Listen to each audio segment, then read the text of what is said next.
tous, je me présente, Vincent Lecoq, je suis conseiller bovin croissant chez Littoral Normand. Et donc cette année avec l'équipe, suite à la demande d'un grand nombre de nos adhérents de l'intérêt d'engraisser ces broutards, nous avons décidé de vous faire le webinaire 2024 sur cette thématique. Donc comment va se dérouler cette présentation? Dans un premier temps, nous allons vous faire pourquoi les éleveurs se sont posé la question de l'engraissement avec la conjoncture. Ensuite, nous avons fait une étude technico-économique sur l'intérêt d'engraisser ces broutards en ce moment, l'impact que ça peut représenter au niveau des structures et la petite conclusion de la présentation. Donc, premier point, un petit état des lieux de la conjoncture. C'est vrai que depuis 2022, on a vu une conjoncture un peu chamboulée. En 2022, le conflit ukrainien nous a fait flamber le cours des céréales, de la protéine, des intrants. Et donc, ce qu'on a remarqué, c'est qu'en fin d'année 2023 et en début d'année 2024, on a vu le prix du blé complètement se casser la figure et être divisé par 2 par rapport à juin 2022.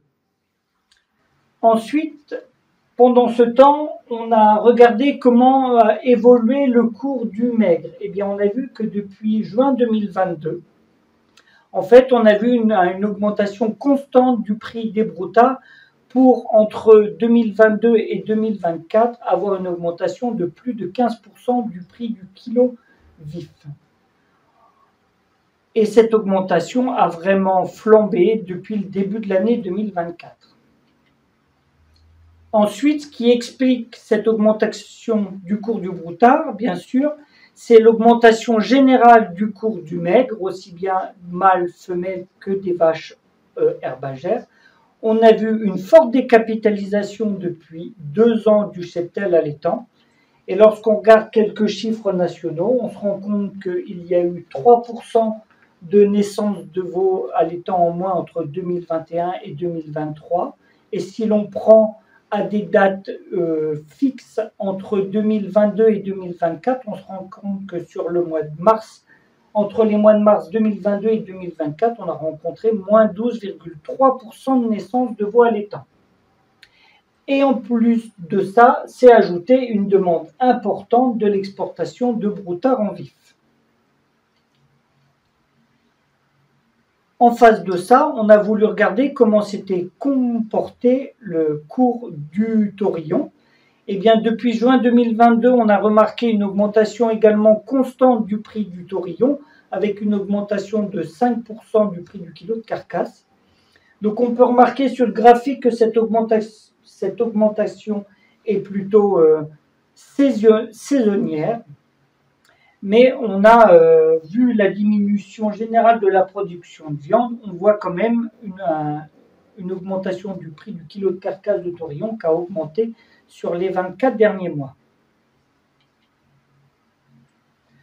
Attention quand même si on est dans une phase plutôt stabilisée et avec des cours importants en ce moment, on se rend compte que depuis le début de l'année 2024, l'engraissement des mâles entre 16 et 20 mois a tendance à augmenter, puisque sur le mois d'avril 2024, pour comparer au mois d'avril 2022, il y a 7,7% de mâles de 16 à 22 mois d'engraissés en plus.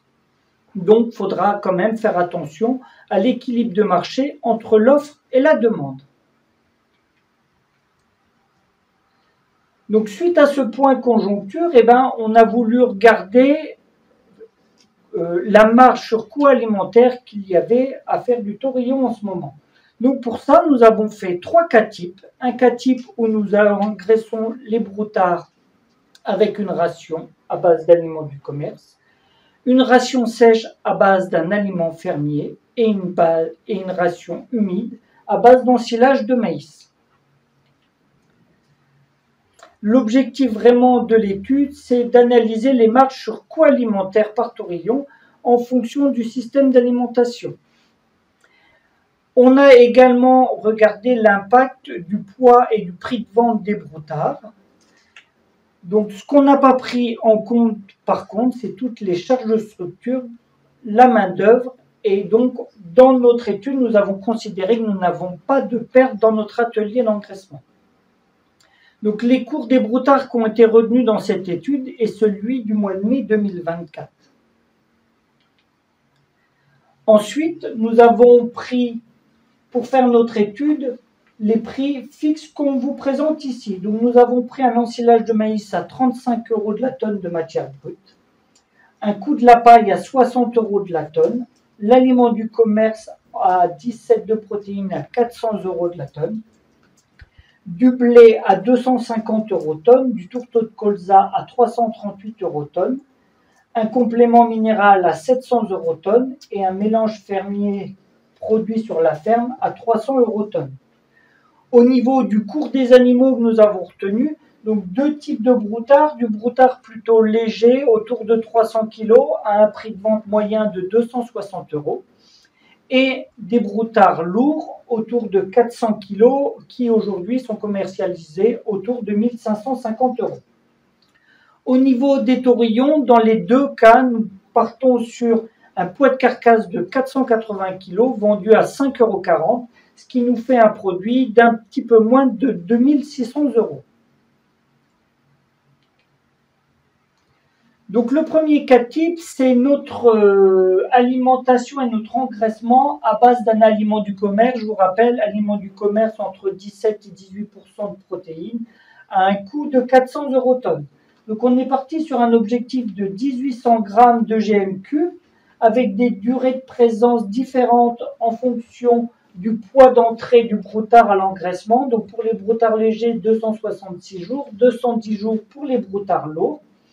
Donc une consommation moyenne d'aliments par broutard de 9 kg sur les broutards légers et 10 kg de moyenne sur la durée d'engraissement. On leur fait consommer bien sûr de la paille et on apporte 50 g de minéral puisqu'on considère que dans l'aliment du commerce, on a déjà du minéral.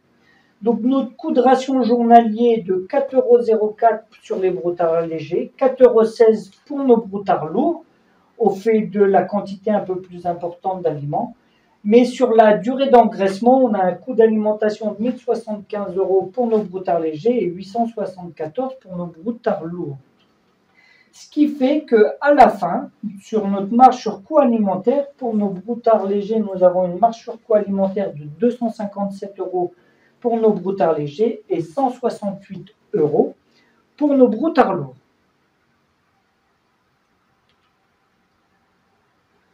Pour notre deuxième cas type, nous sommes sur toujours une ration sèche, mais à partir de céréales fermières.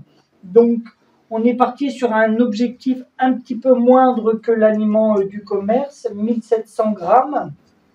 Ce qui fait que notre durée d'engraissement de présence est un petit peu plus importante, 282 jours pour les broutards légers, 223 jours pour les broutards lourds. On est resté sur la même quantité d'aliments que le cas type précédent, avec 9 et 10 kg, autant de paille, et par contre on est parti sur 100 g de minéral, vu que notre aliment fermier n'en contient pas. Donc là on est sur un coût journalier moins important qu'une ration sèche à base d'aliments du commerce. On est à 2,86 € en broutard léger, 3,16 € en broutard lourd. Ce qui fait qu'on augmente notre marge sur coût alimentaire. On a une marge sur coût alimentaire de 526 € pour les broutards légers et 337 € pour les broutards lourds. Ce qui fait malgré tout une marge sur coût alimentaire assez importante. Notre troisième et dernier cas type, c'est une des rations que l'on rencontre malgré tout le plus souvent dans notre région, les rations à base d'ensilage de maïs. Donc chez nous, on a des objectifs de GMQ avec ce type de ration de 1500 g par jour. Donc on augmente les durées de présence, on est à un petit peu plus de 10 mois pour des broutards légers, on est à 250 jours pour les broutards lourds. Et donc on est parti sur une ration mélangée avec de l'ensilage de maïs, de la paille, du tourteau de colza et un peu de blé qu'on a considéré autoconsommé, et on garde nos 100 g de minéral. Donc là, avec la capacité de production de maïs dans notre région, on a un coût journalier qui est beaucoup plus faible, puisque dans notre région, nous sommes capables de produire des maïs entre 13 et 15 tonnes de matière sèche, donc un coût de production quand même beaucoup moins élevé qu'en céréales. Donc, ce qui représente un coût alimentaire sur nos broutards légers de 617 € et un coût sur les broutards lourds de 521 €. Et donc aujourd'hui, dans nos systèmes normands, on voit notre marge sur coût alimentaire dans ces rations à base d'ensilage de maïs à hauteur de 715 € sur les broutards légers et 521 € pour les broutards lourds. Donc, ce qui fait actuellement de très bonnes marges sur coût alimentaire avec des rations à base d'ensilage de maïs. Donc, nous avons voulu aller plus loin dans l'étude et voir comment évoluer notre marge sur coût alimentaire en fonction de l'évolution des prix du taurillon, mais aussi du coût de l'aliment. Eh bien, nous pouvons nous rendre compte que ce qui joue énormément sur notre marge sur coût alimentaire, c'est bien sûr le coût du kilo de carcasse vendu et peu le coût de l'aliment.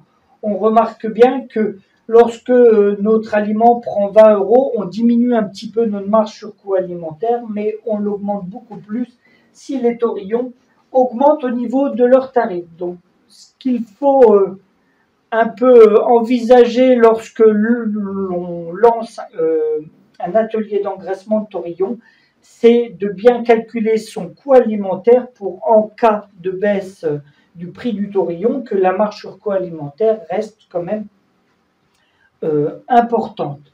Aujourd'hui, vu les marges sur coût alimentaire en ration maïs, celles que l'on rencontre le plus dans notre région, on se rend compte que même si nos taurillons perdaient 20 centimes du kilo de carcasse et que l'aliment montait de 20 €, on aurait encore une marge alimentaire autour de 600 € par taurillon, ce qui reste encore une très bonne marge et quelque chose d'intéressant à pousser pour faire l'engraissement.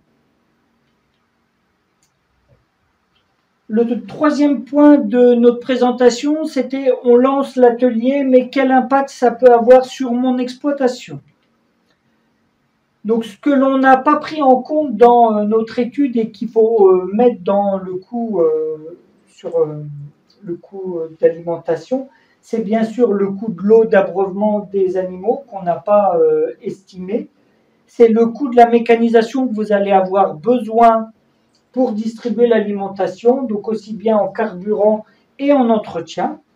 C'est le coût du paillage, surtout s'il faut acheter la paille, et le coût de la main-d'œuvre, puisque le temps passé pour soigner les animaux, il faut la rémunérer. Les autres éléments qu'on n'a pas pris en compte et qui sont indispensables pour mettre en place un atelier d'engraissement, c'est la disponibilité en fourrage que vous avez sur votre exploitation. Si vous avez besoin d'acheter du fourrage, je pense que l'étude est à abandonner. C'est la disponibilité en bâtiment. On se rend compte aujourd'hui que malgré les bonnes marges sur coût alimentaire, si on n'a pas de disponibilité en bâtiment pour faire de l'engraissement, eh bien le reste à l'éleveur est beaucoup plus faible. C'est bien sûr de diminuer, de ne pas avoir de mortalité, puisque dès qu'on a de la mortalité sur un lot de taurillon, eh bien on diminue sa marge. Et bien sûr, c'est les frais vétaux engendrés par l'engraissement.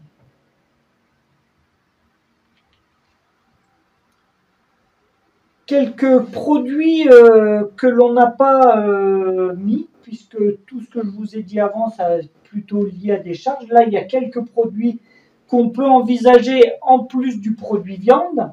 C'est les effluents que l'on va récupérer de cet atelier d'engraissement, donc les unités d'azote disponibles par les effluents des taurillons. Si votre PAC le permet, c'est des primes bovins qui sont susceptibles d'aller chercher en supplément si votre chargement vous le permet. Et le fait de produire du maïs pour faire de l'engraissement, ça peut également vous amener une diversification dans votre rotation et donc derrière avoir des effets bénéfiques sur votre production de céréales.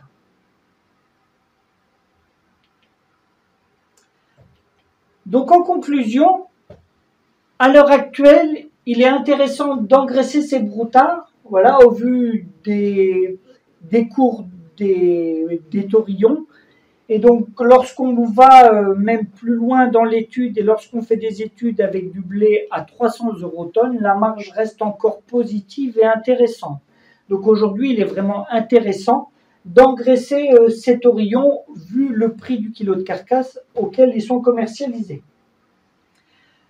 Si l'on voit le prix du taurillon diminuer un petit peu, afin de diminuer les coûts d'alimentation, il serait sûrement intéressant d'intégrer quelques coproduits dans les rations où l'on pourra avoir des prix intéressants et diminuer donc notre coût de ration.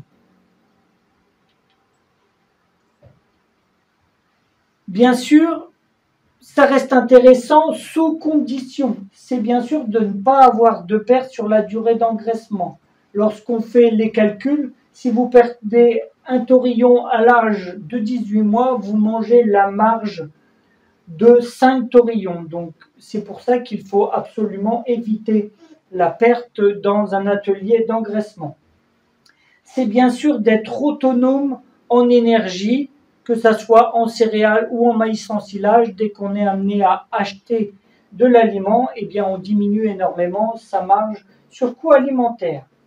C'est d'avoir des bâtiments disponibles,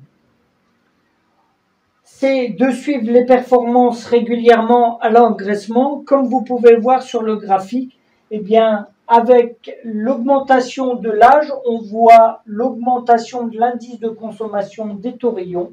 Et lorsque l'on arrive à une courbe, c'est-à-dire un gain quotidien qui est trop faible, on a un rapport gain-coût qui diminue.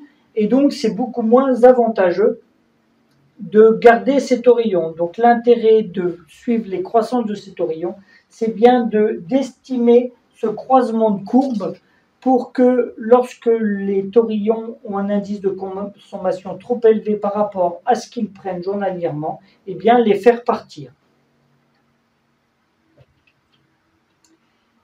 Voilà pour ce webinaire 2024 de l'équipe Bovin Croissance. Merci de votre écoute. À l'année prochaine.